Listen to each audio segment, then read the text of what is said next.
Friends अस्सलाम वालेकुम। आज का हमारा टॉपिक है फोटोसिंथेसिस और फोटोसिंथेसिस में डार्क रिएक्शन को डिस्कस करेंगे। डार्क रिएक्शन में अक्सर स्टूडेंट्स को काफ़ी कन्फ्यूजन रहती है, लेकिन मैं आज दो तरीक़ों से आपको समझाने की कोशिश करूँगा। पहला जनरली स्टेप वाइज और जो स्टेजेस हैं उनको डिस्कस करेंगे ताकि आपको स्टेजेस और सीरीज़ का पता लग जाए, और उसके बाद एक साइकिल के ज़रिए समझाऊँगा। उस साइकिल में आपको डार्क रिएक्शन का पूरा मैकेनिज़्म बताऊंगा, तो फिर आपको कोई कन्फ्यूजन इंशाल्लाह इस वीडियो के बाद बाकी न रहेगी। डार्क रिएक्शन को केल्विन बेंसन साइकिल भी कहते हैं। केल्विन और बेंसन ने इसको डिस्क्राइब किया था। इसके बाद है light independent cycle. Dark reaction एक लाइट इंडिपेंडेंट साइकिल होती है। इसमें लाइट की ज़रूरत नहीं होती, लाइट हो या ना हो ये अकर होती है, और ये क्लोरोप्लास्ट के स्ट्रोमा जो मैट्रिक्स होते हैं उसमें अकर होती है। यानी जो लाइट रिएक्शन होता है वो थाइलाकाइड या ग्रानम में अकर होती है या ग्राना में, और ये स्ट्रोमा में अकर होती है। ये एक एनाबॉलिक प्रोसेस है, यानी यहाँ पर ग्लूकोज बनता है, लिहाजा एनाबॉलिक प्रोसेस हम उस प्रोसेस को कहते हैं कि जिसमें एक लार्ज ऑर्गेनिक मॉलिक्यूल बनता है। यहाँ पर ATP और NADPH CO2 के साथ मिलते हैं। ये दोनों प्रोडक्ट्स है लाइट रिएक्शन के। जब ये दोनों CO2 के साथ मिलेंगे तो CO2 रिड्यूस हो जाएगा ग्लूकोज में, यानी ग्लूकोज बन जाएगा। यही वजह है कि ये एनाबॉलिक प्रोसेस कहलाता है, डार्क रिएक्शन है। फिर है इसके स्टेजेस में पहला स्टेज है कार्बन फिक्सेशन का। Carbon of CO2 fixed in organic molecule, यानी कार्बन फिक्सेशन वह प्रोसेस होता है कि जिसमें कार्बन डाइऑक्साइड का ये कार्बन ये ऑर्गेनिक मॉलिक्यूल का हिस्सा बन जाता है। उसके बाद आगाज़ हम एक शुगर से करेंगे, राइबोलोज बाइफास्फेट नाम है। राइबोलोज बाइफास्फेट, राइबोलोज शुगर होता है, बाइफास्फेट दो फास्फेट होते हैं। जब दो फास्फेट राइबोलोज शुगर के साथ मिलते हैं तो राइबोलोज बाइफास्फेट का एक शुगर बन जाता है, 5 कार्बन शुगर होता है। ये स्ट्रोमा में मौजूद होता है। ये शुगर कार्बन डाइऑक्साइड के साथ स्ट्रोमा में मिलता है और 6 कार्बन का एक कंपाउंड बन जाता है। ये कंपाउंड शॉर्ट लिव्ड होता है, इंटरमीडिएट होता है, मुख्तसर वक्त के लिए होता है, और ये थोड़ी देर के बाद एक और नेक्स्ट एक कंपाउंड में तब्दील हो जाता है, ट्रांसफ़र हो जाता है।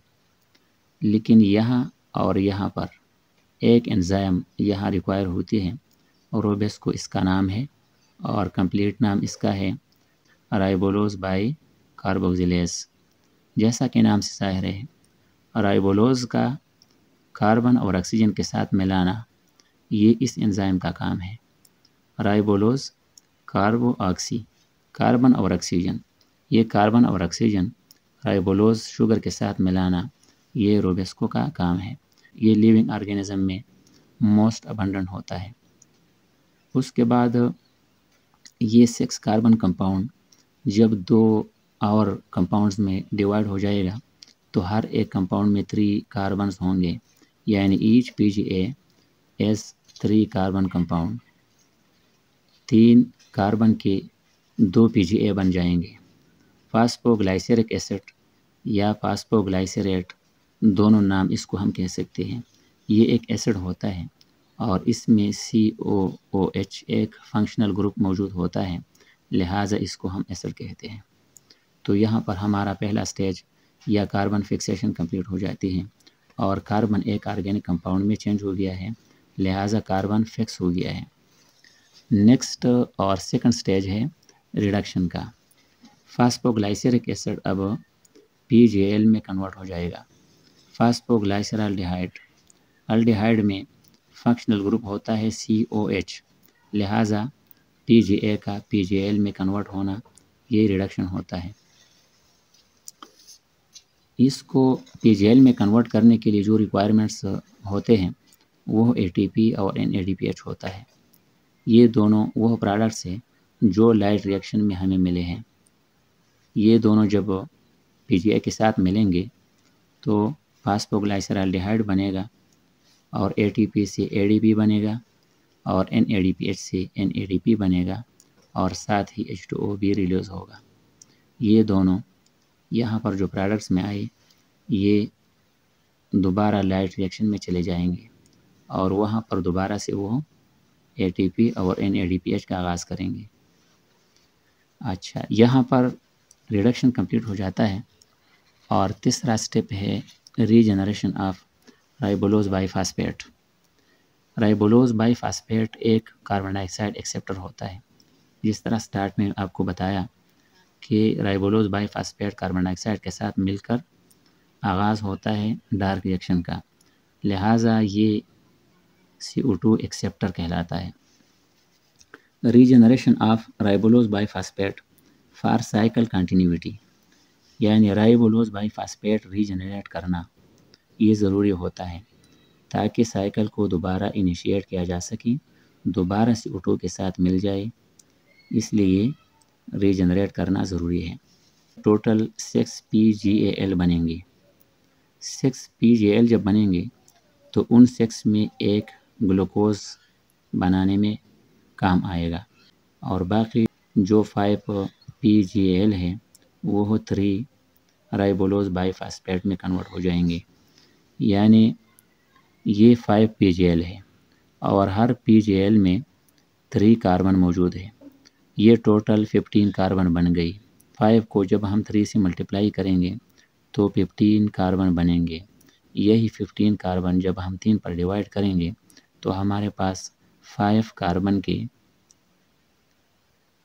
3 राइबोलोज बाइफास्फेट के मॉलिक्यूल बन जाएंगे। Now ribulose biphosphate are available in stroma, cycle completes. जब रीजनरेशन ऑफ राइबोलोज बाइफास्फेट हो जाती है स्ट्रोमा में तो हम कहते हैं कि डार्क रिएक्शन कंप्लीट हो गया और वहाँ से दोबारा वो नेक्स्ट साइकिल का आगाज़ करेंगे। अब केल्विन साइकिल के स्टेप भी डिस्कस करेंगे।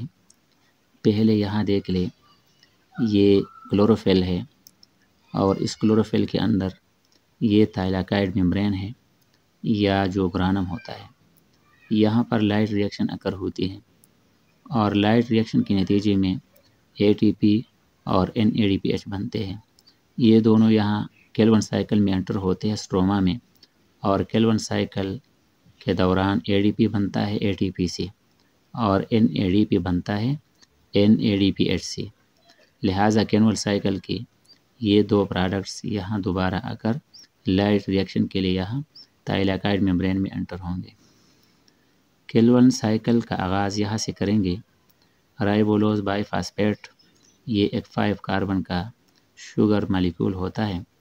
2 फास्फेट इसके साथ दोनों साइड से अटैच है और आपको समझाने के लिए यहाँ मैं 3 राइबोलोज बाइफास्फेट मॉलिक्यूल को लूँगा। 3 CO2 भी रिक्वायर होते हैं। जब राइबोलोज बाइफास्फेट 3 है तो ये भी 3 CO2 होने चाहिए। हर CO2 में एक कार्बन होता है, लिहाजा 3 CO2 में 3 कार्बन होंगे और हर एक कार्बन यहाँ आकर इस 5 कार्बन वाले मॉलिक्यूल को 6 कार्बन वाले मॉलिक्यूल या कंपाउंड में चेंज करता है। 6 कार्बन के 3 कंपाउंड हमारे पास बनेंगे। ये एक को मैंने यहाँ ड्रा किया है और इसमें 6 कार्बन है, 5 कार्बन इसके अपने थे और ये लास्ट वन ये CO2 वाला कार्बन है। लिहाजा टोटल 6 कार्बन का एक कंपाउंड बनता है और टोटल 3 मॉलिक्यूल होते हैं। उसके बाद हर एक मॉलिक्यूल को 2 मॉलिक्यूल में डिवाइड करते हैं, यानी 3 कार्बन के 6 मॉलिक्यूल बनेंगे। यहाँ पर 3 मॉलिक्यूल थे, हर एक में 6 कार्बन थे। हर एक को 2 में डिवाइड करो, 6 मॉलिक्यूल बन जाएंगे। हर मॉलिक्यूल में 3 कार्बन होंगे और लास्ट जो 3rd कार्बन है उसके साथ फास्फेट भी अटैच है। 3 फास्फोग्लाइसरेट या 3 फास्फोग्लाइसरिक एसिड और यहाँ पर functional group C double bond OOH होता है, लिहाजा ये एक एसिड होता है। उसके बाद ये कन्वर्ट करेंगे इस मॉलिक्यूल में और यहाँ पर फास्फेट 2 होंगे इन नंबर, यानी एक फास्फेट तो यहाँ मौजूद है। एक फास्फेट ATP से आएगा। चूँकि यहाँ पर यह मालिक्यूल 6 है, लिहाजा 6 ATP रिक्वायर होते हैं ताकि हर मालिक्यूल के साथ दूसरा फास्फेट अटैच हो जाए। 1,3 बाई फास्फोग्लाइसरिक एसिड बन जाएगा और ये 6 मालिक्यूल होंगे टोटल। नेक्स्ट हमारे पास रिडक्शन है। ये जो फंक्शनल ग्रुप था COOH का, जो कि एसिड था, ये अब चेंज हो जाएगा COH को, यानी एक ऑक्सीजन रिलीज़ होता है और 6 NAD पे यह एंटर होंगे। हर NADPH अपना हाइड्रोजन रिलीज़ करेगा यहाँ, लिहाजा हाइड्रोजन का यह एंट्री होगा और ऑक्सीजन रिलीज़ होता है, तो ये रिडक्शन डिवीज़न होता है। ग्लाइसरल्डिहाइड होता है, ये हर एक मालिक्यूल ग्लाइसरल्डिहाइड होता है, यानी COH ग्रुप होता है हर एक मालिक्यूल के अंदर और 3 फास्फेट 3rd कार्बन के साथ अटैच होता है, या G3P शार्टली हम इसको कहते हैं, या PGL फास्फोग्लाइसरल्डिहाइड सिंपली। अब 6 जो मालिक्यूल है और हर एक मालिक्यूल 3 कार्बन पर मुश्तमिल है और एक फास्फेट भी है, तो यहाँ से हम एक को रिमूव करेंगे, अलग करेंगे। 1 G3P को हम अलग करेंगे और वह शुगर बनने में काम आएगा। लेकिन शुगर के लिए हमें 6 कार्बन चाहिए और यहाँ पर चूँकि हमारे पास 3 कार्बन का मालिक्यूल है ये, तो ये साइकिल जिस तरह 3 से मैंने स्टार्ट ली है, इस तरह एक और साइकिल जब कंप्लीट होकर यहाँ पहुँचेगा तो उसमें भी 6 मालिक्यूल होंगे, वहाँ से भी एक G3P रिलीज़ होगा और ये G3P उस दूसरे साइकिल के G3P के साथ मिलकर 6 कार्बन का एक शुगर मालिक्यूल बन जाएगा। उसके बाद ये जो 6 मालिक्यूल हैं, इनमें एक तो यहाँ आया, बाकी 5 यहाँ आए। अब ये 5 मालिक्यूल जो है, इनमें टोटल कितने कार्बन हैं? 5 मालिक्यूल हैं और हर एक में 3 कार्बन हैं, टोटल 15 कार्बन बन गए। इन 15 कार्बन को अगर हम 3 पे डिवाइड करें तो हमारे पास आते हैं 5 कार्बन के 3 मालिक्यूल बन सकते हैं और इसके लिए ATP की ज़रूरत होती है 3 ATP की, कि 5 कार्बन के 3 राइबोलोज बाईफास्फेट मालिक्यूल बन जाएगा और जब ये स्ट्रोमा में दोबारा क्रिएट हो जाएगा, रीजनरेट हो जाएगा, तो यहाँ CO2 के साथ मिलकर दोबारा इस साइकिल का आगाज़ कर सकता है। Okay, thank you.